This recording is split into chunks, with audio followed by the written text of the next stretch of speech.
This past weekend, I was invited to participate in a youth justice forum run by the Anglican Diocese.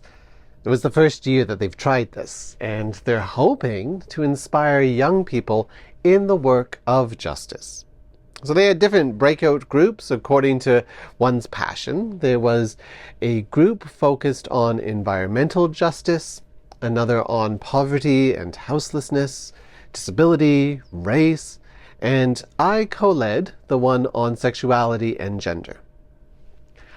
I think this is really important right now. It's work with youth, which is always important, but it is happening at a time when justice will become a more pressing issue. As we enter another term of Donald Trump, we will hear more questions of justice. Now, I don't mean to be political about this. I'm not picking sides. Those who support Trump want change and want an overhaul of the system. And I do think that change is coming. But it won't be smooth. And it will raise questions for all of us. Even us up here in Canada. I remind you that George Floyd and the Black Lives Matter movement happened during Trump's last term.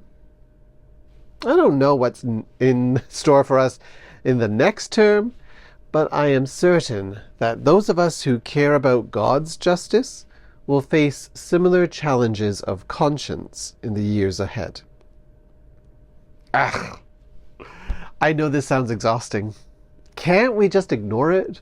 We're tired. I get that. I feel the same. But as followers of Christ, committed to His truth, we always have work to do. We are the ones pointing to a heavenly kingdom, and we work now so that Thy will be done on earth as it is in heaven. But how do we keep up that work? How do we maintain our strength? How do we fight for justice without becoming either burnt out or too hardened? In my breakout group, this is the question that I raised for the youth. I've seen so many of us who care about justice become bitter and cruel by the cruelty that we've been opposing. So how do you remain loving? How do you protect your soul? I had 2 tips for them. The first is sleep. When fighting for justice, especially if it's an issue that touches on your own personhood, such as gender, sexuality, or race does, it takes a physical toll on you. We don't realize how much our bodies are affected by our emotions. So when you encounter an opponent and they've been arguing with you, expect that you will be drained for the rest of that day. If you can, sleep in the next day and rest as much as possible. Listen to your body, exercise, eat well, go for walks. Realize that your body is going into battle with these debates, and it will need time to heal and recover. That was tip number 1.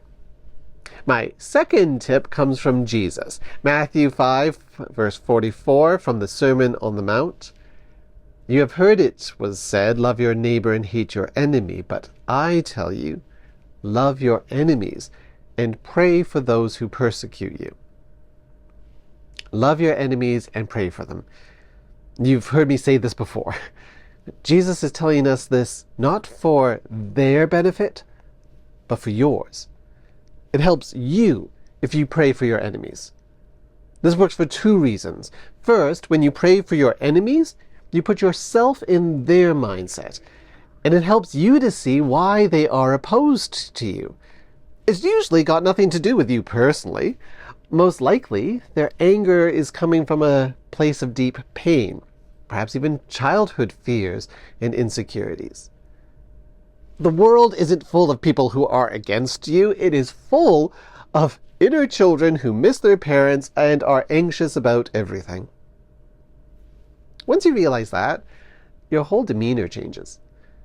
Justice isn't about fighting and defeating your enemies, but justice is restoring them and healing their pain. It's about bringing them to the truth and light. This is the second way that praying for your enemies helps you. It helps you to see the truth that's happening behind the arguments. It helps you to address what the real problem is. And it gives you the stamina to eventually win. You yourself will be a better opponent if you can pray for those who persecute you. While the world becomes more divided and more politically polarized, we can show a different way. As the church, we can be the place where all are loved, even those we argue with, especially them. We can demonstrate that God's justice is one of mercy and forgiveness, where we are each restored and made whole. With a little more sleep and a lot more prayer, we can be Christ's kingdom of justice here on earth. Amen.